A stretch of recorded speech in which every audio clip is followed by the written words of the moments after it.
here's Mao at his iconic moment. He's proclaiming the victory of the communists in the Chinese Civil War. China had been a broken state basically since 1911, when the last dynasty had fallen and the country had broken out into a multilateral civil war that he eventually wins. And I'm going to be talking tonight about Mao's theories from the 1920s and 30s when he had the time to write. But there's a lot more to Mao than just that. He had quite a track record.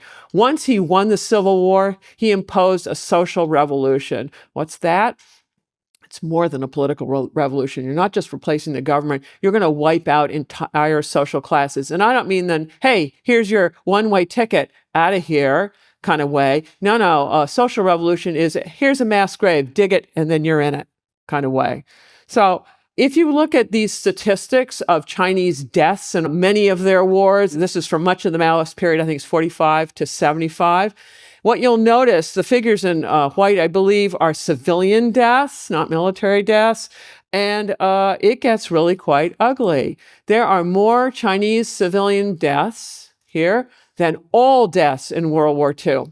And then for those of you who think the Chinese are all great long-term strategists, you need to ponder these numbers. How is it possible to kill so many of your own? That's generally not a mark of good strategy. Moreover, most of them died during the Great Famine, which was the only nationwide famine in Chinese history. Why? Because it's not caused by the weather. It's caused by policies set in Beijing. During the Great Leap Forward, Mao put all the peasants on communes. That meant the party was in control of the food supply, i.e. who lives and who dies. You don't get a meal, you're very dead. In addition, he decentralized industry, and you can see these backyard furnaces pictured here. As a result of this, production collapses, agriculture and industrial, but Mao keeps exporting food. Why? Because that's his pocket change.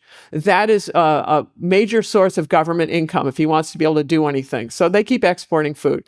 As a result, 40 million Chinese starved to death, primarily in rural areas and disproportionately peasant girls, the least valued members of society. The statistic of 40 million deaths comes from this book by Yang Jisheng, who's written the definitive work. The English translation is but one volume. The Chinese original is 3. Yang worked as a journalist for many years, which gave him access to provincial archives, where he surreptitiously investigated the statistics of people who are starving to death, including his father, for whom he wrote this book to serve as an eternal tombstone. So, on the one hand, Mao is the military genius who puts Humpty Dumpty back together again when nobody else could, and they tried for the previous 40 years. On the other hand, he is the psychopath incapable of running an economy in peacetime. Yet, many Chinese revere him as a national hero. Why?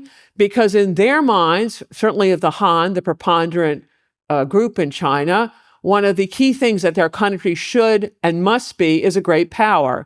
And Mao, by reunifying China under the banner of communism and then fighting the coalition of all the major capitalist powers to a stalemate in the Korean War, or in their mind a victory, that constitutes ending what they consider the era of humiliations that started in the mid-19th centuries and end with the communist revolution. So he's a hero at home.